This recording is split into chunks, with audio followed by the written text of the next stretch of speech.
tiga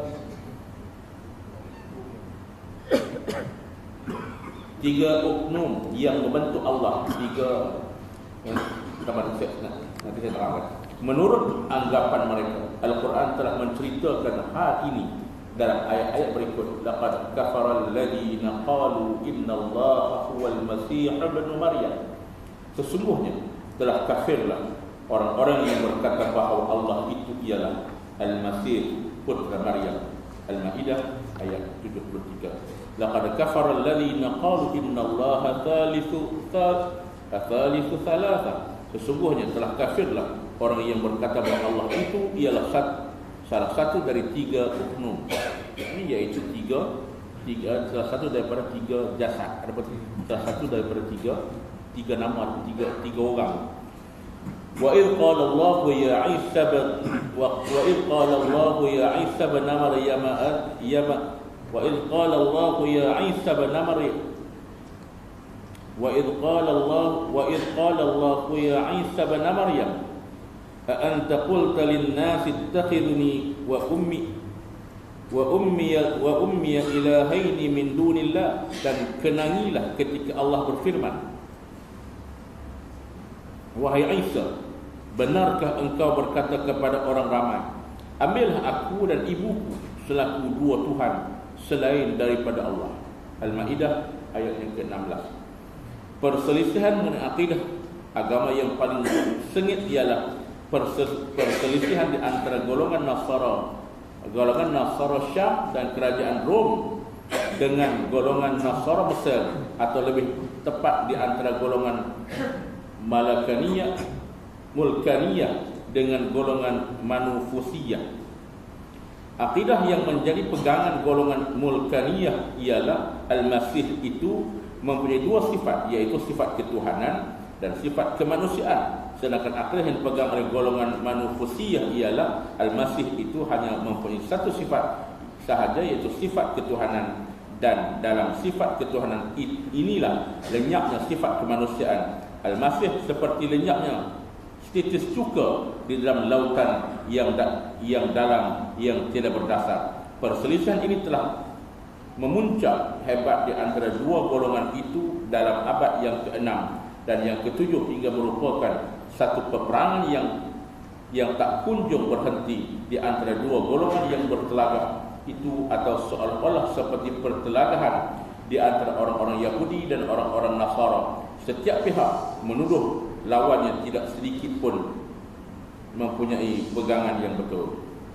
Tuan-tuan, mengalami apa yang dipersembah oleh Syekh Qutb kepada kita ialah tentang sejarah, di mana kalau kita tengok tuan-tuan, golongan Yahudi sendiri pun berpecah dan golongan Nasara sendiri pun berpecah di antara satu sama lain. Saya tak nak urai banyak tentang sejarah ni tuan-tuan, kerana sejarah ni tidak, kita kata taklah penting sangat dalam penguraian atau pentafsiran ayat ini. Cuma dia menceritakan tentang bagaimana golongan Yahudi yang berpecah belah dan berlaku peperangan sesama mereka, berlaku peperangan di antara golongan Yahudi dan Nasara, dan menzahirkan, kita kata, sifat kekejaman yang begitu ganas, seolah-olah mereka ini tidak ada nabi dan tidak ada rasul yang membimbing mereka dalam kehidupan untuk mencari kebenaran.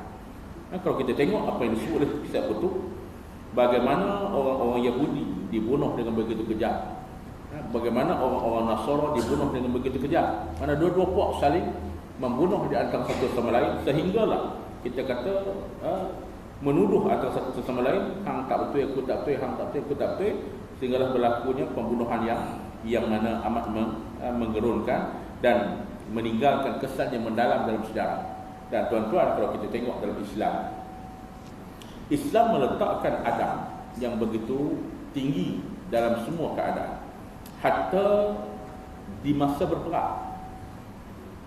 Kalau kita tengok ketika mana Sayyidina Umar Ibn Al-Khattab melepaskan bala tentera Islam untuk membebaskan ataupun untuk menawan kembali bumi Palestin.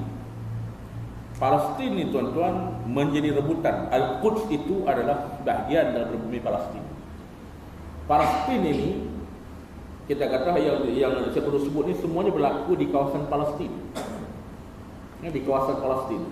Sebab itu Palestin ini merupakan satu bumi yang unik. Bumi Palestin menjadi rebutan 3 agama, Nasara, Yahudi dan Islam. Sebab apa? Sebab sesiapa yang menguasai Palestin, dia akan menguasai tamadun. Sesiapa yang menguasai Palestin, dia akan menguasai dunia. Sebab itulah bumi Palestin ini dianggap bumi yang cukup unik. Bumi yang cukup unik. Sebab itu kalau kita tengok, Yahudi nak Palestin, Islam nak Palestin, Nasara nak Palestin. Berlaku, kita kata peperangan di Quds semua ni adalah untuk merebut bumi Palestin. Dan peperangan-peperangan itu berlaku dengan begitu kejam. Dan sebab itu kalau kita tengok, ketika mana Sayyidina Umar ibn al-Khattab nak melepaskan bala tentera Islam untuk membebaskan Palestin, apa pesan Sayyidina Umar? Ini yang dikatakan akhlak, tuan-tuan. Kalau kita tengok apa yang disebut saya putus tadi, peperangan yang tidak ada akhlak. Islam bukan takat akhlak di waktu berperang pun dianjur diletakkan akhlak ketika berperang. Sebab itu kata Sayyidina Umar pada tentera Islam yang keluar nak menawan Palestin. Pertama kata Sayyidina Umar, jangan kamu di sepanjang perjalanan, jangan kamu mematahkan tumbuh-tumbuhan yang kamu tak perlu untuk guna ni. Sambil berjalan tetap pokok, sambil berjalan tetap tumbuhan. Sayyidina Umar kata jangan. Yang kedua kata Sayyidina Umar, jangan kamu membunuh golongan wanita. Yang ketiga, jangan bunuh golongan kanak-kanak. Yang keempat, jangan bunuh padri-padri. Yang kelima, jangan runtuh rumah ibadah. Hatta rumah ibadah bukan Islam. Sebab itu tuan-tuan, dalam peperangan kita dilarang membunuh para padri, dilarang membunuh kanak-kanak, dilarang membunuh wanita, dilarang membunuh orang tua yang tidak berada di medan, dan dilarang meruntuhkan rumah-rumah ibadah. Walaupun rumah ibadah itu namanya gereja, namanya tokong, namanya kuil, dalam perang, akhlak ini mesti dijaga. Ini yang dipesan oleh Sayyidina Umar. Dan kita tengok badan tentera Islam amat jaga perkara ini. Sebab itulah tuan-tuan, kalau kita tengok, kenapa orang bukan Islam tertarik kepada Islam? Tertarik mereka kepada Islam ialah dengan dakwah. Dakwah apa? Yang dikatakan dakwah bil hal, dakwah dengan diri kita, dakwah dengan perbuatan. Bila sebut dakwah dengan perbuatan inilah tuan-tuan, kalau kita tengok berapa ramai di kalangan orang bukan Islam memeluk Islam kerana dakwah dengan perbuatan. Sebab kadang-kadang orang tengok cakap semua orang cakap, tapi perbuatan yang dipamerkan. Ada orang masuk Islam kerana tengok akhlak Nabi, Islam tengok akhlak sahabat. Kita tengok di sini apa yang disebut oleh Said Qutb kepada kita, nak tunjuk betapa bukan nak tunjuk kata orang Yahudi dan Nasara ni bukan sekadar berpecah bila datang Nabi Muhammad cerita pada mereka tentang Islam, tentang Quran yang Allah Taala wahyukan. Bahkan mereka ini berpecah juga sebelum Nabi kita diutuskan lagi. Mana berpecah, bergaduh sama sendiri sebelum Nabi diutuskan lagi. Nak tunjuk kata mereka ini tuan-tuan bukan sekadar tak dapat terima Islam yang dibawa oleh Nabi Muhammad, bahkan agama yang dibawa oleh Nabi mereka, iaitu oleh Nabi Allah Musa alaihissalam, Nabi Allah Isa alaihissalam pun mereka tolak. Lalu mereka berperang sesama sendiri. Kerana apa? Kerana mereka ini tuan-tuan mengubah isi kandungan kitab-kitab mereka. Para ulama mereka, para padri mereka mengeluarkan fatwa-fatwa mengikut, kita kata, ikut kehendak mereka, ikut kehendak zaman mereka, ikut kehendak, kita kata, kehendak diri mereka, sehingga yang mana yang boleh mendatangkan keuntungan kepada diri mereka, dan mereka keluarkan fatwa-fatwa itu. Kerana apa? Kerana nak cari keuntungan. Jadi menyebabkan rosaknya, kita kata, orang Yahudi, rosaknya orang Nasara. Dan kita tengok orang Nasara pula berpecah macam-macam. Berpecah kerana apa? Kerana berpaling daripada kitab Allah. Kalau mereka tak berpaling daripada kitab Allah, tuan-tuan, tak berpaling daripada Injil, tak timbul istilah Tuhan dua, tak timbul istilah Tuhan itu tiga, tak timbul istilah ada Tuhan anak yang dikatakan uknum yang ini, tuan-tuan. Tuhan uknum ni Tuhan anak, Tuhan mak, Tuhan pak, yang mana disebut oleh dalam kitab mereka yang telah mereka pindah. Jadi kalau mereka tak berpaling daripada kitab-kitab mereka, yakinlah tak akan berlaku perselisihan sebagaimana yang dinyatakan oleh siapa tu. Jadi pengajarannya kalau kita nak bawa kepada zaman kita hari ini, mudah. Orang Yahudi berpecah kerana mereka berpaling daripada kitab Taurat. Nasara berpecah kerana mereka berpaling daripada kitab Injil.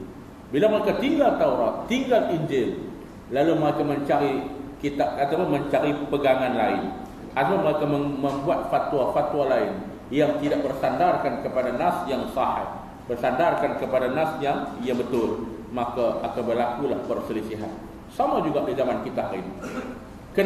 Kenapa kita berpecah? Berpecahnya manusia kerana manusia berpaling daripada kitab Allah. Saya dah sebut dah, Yahudi berpecah kerana berpaling daripada Taurat. Nasara berpecah kerana berpaling daripada Injil. Orang Islam berpecah kerana berpaling daripada Al-Quran. Apabila kita meninggalkan Al-Quran, kita berpaling meninggalkan Al-Quran. Cuma bezanya Taurat tidak ada janji Allah untuk menjaga ketulinannya sampai kiamat. Injil tidak ada jaminan Allah untuk menjaga ketulinannya sampai kiamat berbanding Al-Quran.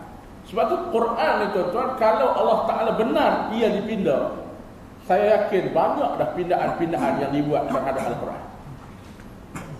Tapi oleh kerana Allah Ta'ala berjanji Al-Quran ni tak boleh dipindah, Allah Ta'ala berjanji Al-Quran ni tak boleh diubah suai, maka jaminan ketulinannya sampai kepada ke hari kiamat. Lalu alhamdulillah kita masih menemui kita kata Al-Quran yang sahih, yang walaupun ada cubaan meminda tapi tak berjaya. Sebab itulah hari ini, tuan-tuan, kalau kita tengok pengajaran yang boleh kita ambil daripada kisah yang panjang ini, tuan-tuan, yang saya betul panjang semua ni, ada lagi kisahnya, yang mana kalau kita tengok pengajaran ini ialah mudah. Siapa yang berpaling daripada kitab Allah, maka dia akan sesat. Yang berpaling daripada agama Allah, dia akan sesat. Sesat yang macam mana? Sesat tak berjumpa jalan kebenaran. Kalau kita tengok hari ini, orang yang berpaling daripada Islam, yang berpaling daripada Al-Quran, dia akan sesat yang macam mana? Sesat, dia tak nampak kebenaran Al-Quran, dia tak nampak kebenaran Islam, lalu dia mencari selain daripada Islam.